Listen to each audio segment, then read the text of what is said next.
Okay, welcome back. This is the final video. Sorry about the oblique angle here that you're looking at the screen. Had to plug my phone in to charge. Excuse me, I needed a drink. Anyway, the final part is the pulmonary function testing. And this is a picture, a very old picture of someone breathing on a Collins Bell spirometer. Had a piece of graph paper on a drum that rotated. It worked very well. So far we've looked at lung volumes and capacities and spirometry. Now let's take a look at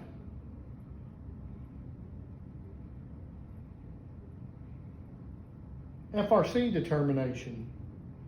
And lastly, we'll look at diffusion capacity. There are probably more than this, but there's generally 3 different ways to measure functional residual capacity.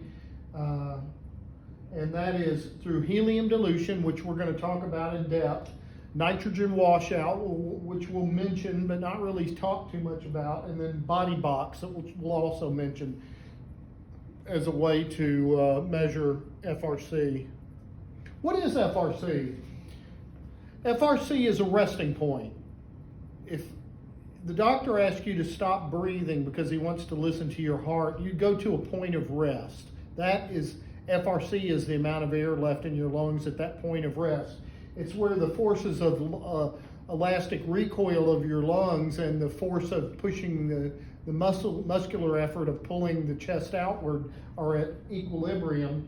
And it's the 2 forces are at equilibrium. There's no air movement, and it's a total resting point. No muscular effort is required. No energy is required to maintain yourself at that point. If you were to take a big deep breath, it takes inspiratory muscles. If you were to blow out all your air, such as blowing out your expiratory reserve volume, that requires abdominal muscles to do that. So there's muscles applied in either one of those cases, but not to maintain yourself at FRC. So it's an easy point to measure. Things that affect FRC. Well, lung compliance. Decrease in compliance means the lungs don't stretch as well. That decreases the FRC. PEEP can artificially raise FRC back up to normal in cases like that. And certain lung diseases have effects on FRC. As you notice, the arrow by obstructive diseases, FRC tends to be particularly residual volume because of air trapping that occurs in asthma and obstructive diseases. That air trapping means more residual volume. More residual volume means higher FRC, so it would go up. And in restrictive component, everything goes down, including the RV and the FRC.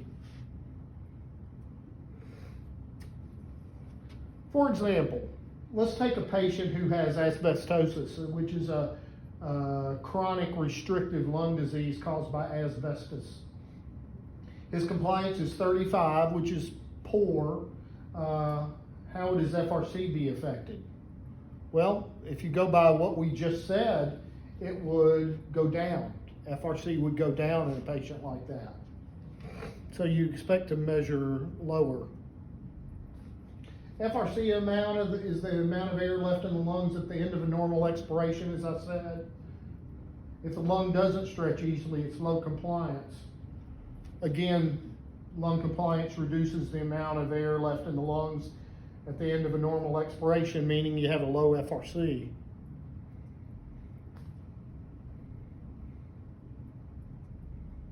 Okay, how do you measure air that you can't blow out? Well, let's take an example of something we're going to try to measure. Take a volume of water. Let's say you know exactly what the volume of water is, and you have an analyzer that can tell you what the concentration of salt is in that water or some other particle. So if you had an analyzer that could tell you had 5% salt in that solution, what would happen if you added water to it? Okay, let's say, go back for a second. Let's say we put more salt, so we have a concentration of 10% of whatever particle is in solution. And we know exactly how much volume that is. Let's say we add water to it. So we add an unknown amount of volume. What would you think would happen to this concentration, or how close together these particles are if you added an unknown amount of water to it? Well, it would certainly drop. In this case, it went down to 8% concentration because there's more water to dilute the particles. So let's say this was 1 liter, and this was an unknown amount of water, and we had a concentration before we added it and after we added it. We could set up a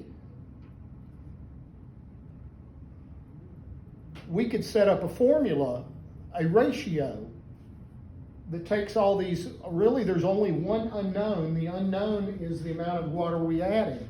We knew how much we started with. We knew the concentration before and after we started with. So we really only have one known in a simple ratio that we can use a formula, something like this. Now, do you have to understand this formula for the MBRC exam? No, you don't. You don't really have to know this. I just thought it would be interesting for you to know how you can measure something like residual volume that you can't blow out.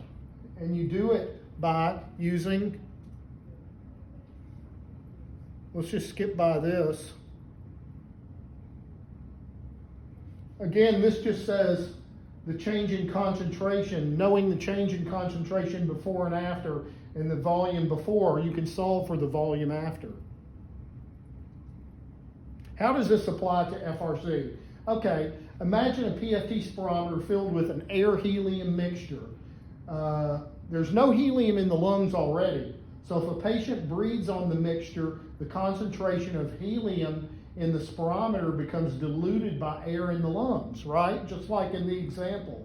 This extra air in the system and then dilutes the helium concentration and causes it to change. So what do you need here? You need an analyzer that can measure exactly what the concentration of helium is. So as the patient starts breathing on the mixture in the spirometer, the concentration drops, and then you can solve for it just like we did with the salt water. You could solve for the volume. And what we're solving for is FRC, because when do we turn them into the system? When the patient's at rest. We tell them to stop breathing, to go to rest. We turn it on, they start breathing the helium oxygen mixture, and watch the concentration. So here's a graphic representation of that. Here's a patient who hasn't started breathing on the helium yet, but here's helium concentration in a spirometer. Then we open it up so they can breathe it in their lungs. So what's in this entire system, the spirometer and in their lungs, is the helium is evenly distributed. And you can look at the concentration. So that's exactly how FRC is determined. It's indirect, it uses helium dilution, and they breathe on it for several minutes, and then the computer then solves for the unknown volume, which is the FRC in their lungs, through this formula. So that's one way in which residual volume can be determined. Why did I say FRC then when we're targeting residual volume? Well, all we have to do is subtract the ERV that we got from what? From doing the lung volumes. We were able to measure the ERV, so if we take the FRC and subtract the ERV, we've got a residual volume. There are other methods to obtain FRC. One is called nitrogen washout. This is a classic sputum bowl question. They ask, what is the concentration of nitrogen used in the nitrogen washout test? And the answer is 0. There is no nitrogen used in the nitrogen washout test. 100% oxygen is used to wash out the nitrogen. And the amount of times it takes from the concentration of nitrogen to be normally, 78%, to 0 from the 100% oxygen, that time then is solved for FRC. So that's another method for determining FRC is nitrogen washout. Another method is body box. Body box works completely different. A patient is put into a closed box and pants against a closed shutter. What it does is it compares the pressure and volume in the box. Hey, there's Boyle's law. Did I make that mistake earlier where I said Boyle's when I meant to say Charles? Well, this really is Boyle's law. It uses Boyle's law to set up a calculation where they determine how much gas is in the thorax. And I don't mean just what's in the lungs, but air in the bowels and everything else is measured as well. All the free air in the thorax is measured using body box because of the method in which it's done. It compares the pressure in the box as the patient pants in and out to the patient, the air outside, and sets up a formula to solve for FRC. Somewhat of a mystery to me exactly what the formula is for deriving this, but I suppose I could look it up. So what does this say? Patient in a closed compartment pants. If you bear down air in your lungs, at the same moment the pressure in the box decreases. Yeah, so why do both methods? Frequently, the physicians who want PFTs want you to do helium dilution or nitrogen washout and body box. Will they be different? Well, they could be, because if you had an area of the lungs that was blocked, you had air behind that, you couldn't measure that with helium dilution or nitrogen washout because that air doesn't communicate with the rest of the system. But body box can measure it and will. So it's very interesting to look at the FRC determined by helium dilution and the FRC determined by body box. Compare the two. If they're different, then you know that perhaps the patient has an area of blocked air in the thorax.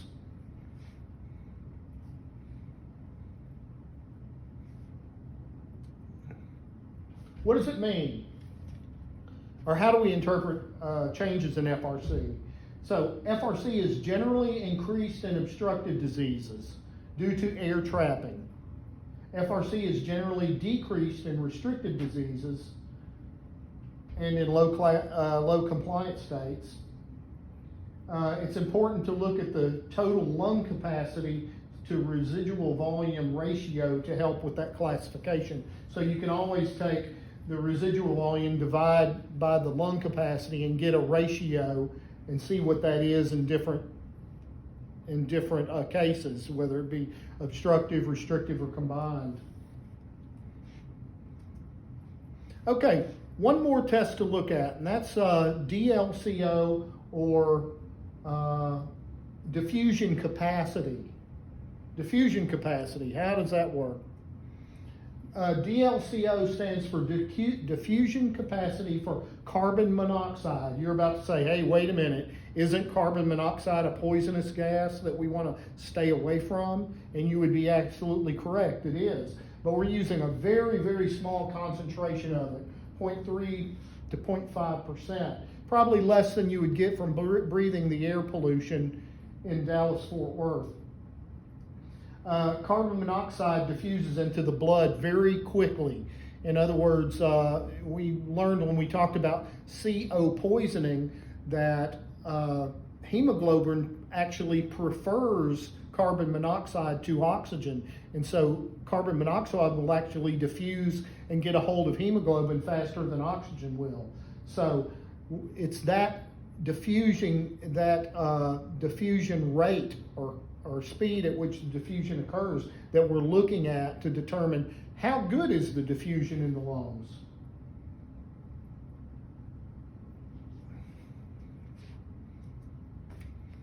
Okay, again, carbon monoxide has 200 times the affinity for hemoglobin than does oxygen. CO is a product of incomplete combustion, is associated with air pollution and smoking. How the test is done. I'm not going to demonstrate, but patient breathes in air containing carbon monoxide, very small amount, 0.3 to 0.5%. as analyzed before they breathe it in. The patient holds this air for a precise amount of time, and then they're asked to blow out and blow all their air out and empty their lungs. Well, the concentration of carbon monoxide is looked at after they blow it out, and guess what? Some of the carbon monoxide is missing. It's lower. The concentration that they blew out is lower than what went in. Why is that? Because hemoglobin has 200 times the affinity for carbon monoxide than oxygen. Some of that carbon monoxide diffused into the blood and attached to hemoglobin. Some of it came back. So based on that, they can come up with a diffusion capacity for the patient.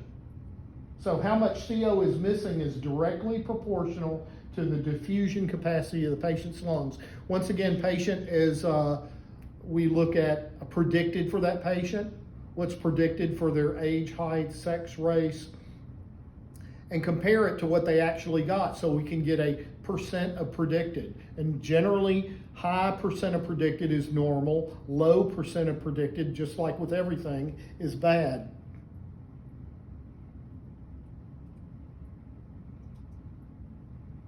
Okay, diseases that reduce the surface area for gas exchange will generally reduce the diffusion capacity, such as restricted diseases reduces the surface area for gas exchange.